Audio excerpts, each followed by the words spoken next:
Nous sommes en fait des passeurs entre un monde qui est celui de l'innovation, de la recherche, et puis le monde industriel. Le rôle de la cellule transfert et industrialisation au sein de l'IRT Jules Verne est d'exploiter les résultats issus des projets collaboratifs d'innovation pour adresser des besoins industriels ou, d'une manière plus générale, des besoins de la société.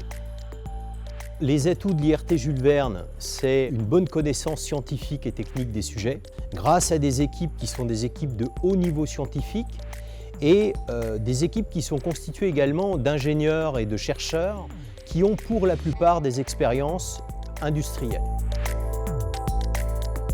Il faut savoir que l'IRT Jules Verne c'est un écosystème de recherche appliquée. L'IRT Jules Verne s'intéresse aux travaux de ma thèse sur la modélisation des matériaux composites à l'INSA de Lyon.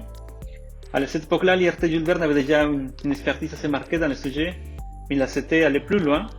Il a donc commencé deux projets, le projet Forvent et le projet Commando, auxquels j'ai participé. Le pôle de transfert et industrialisation de l'IRT Jules Verne m'a accompagné tout au long dans le processus de montage de la société sur différents axes, d'un point de vue juridique mais aussi stratégique. Aujourd'hui, Innovamix et l'IRT Jules Verne sont en train d'identifier des axes de travail autour des matériaux composites et nous envisageons de former un partenariat à long terme à la fin de cette année.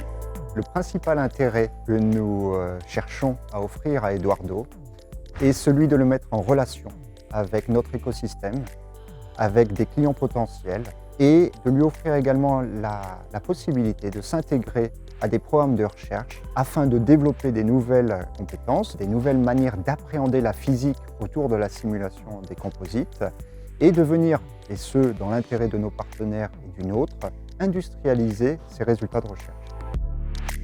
Dans les projets d'innovation, en effet, nous avons très souvent des grandes entreprises qui sont impliquées dans des projets collaboratifs avec nos chercheurs, avec des chercheurs extérieurs.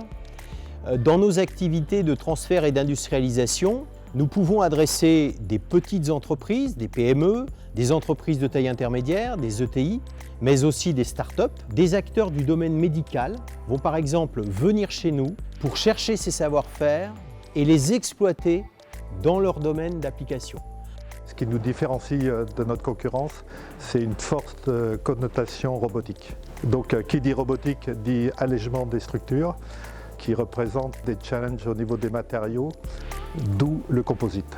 L'intérêt de l'IRT Jules Verne, c'est de profiter de leur écosystème, qui permet d'associer assez vite un industriel, qui permet de nous garantir un prix objectif à la fin, afin d'être sûr que le produit qu'on va développer va aussi correspondre au prix marché. Un des atouts de l'IRT Jules Verne, c'est aussi d'être utile aux entreprises, à la société, en produisant en fait des technologies et des résultats de recherche qui pourront ensuite permettre de répondre à des besoins sur le marché et au final de créer de la valeur ajoutée dans la société et donc du PIB.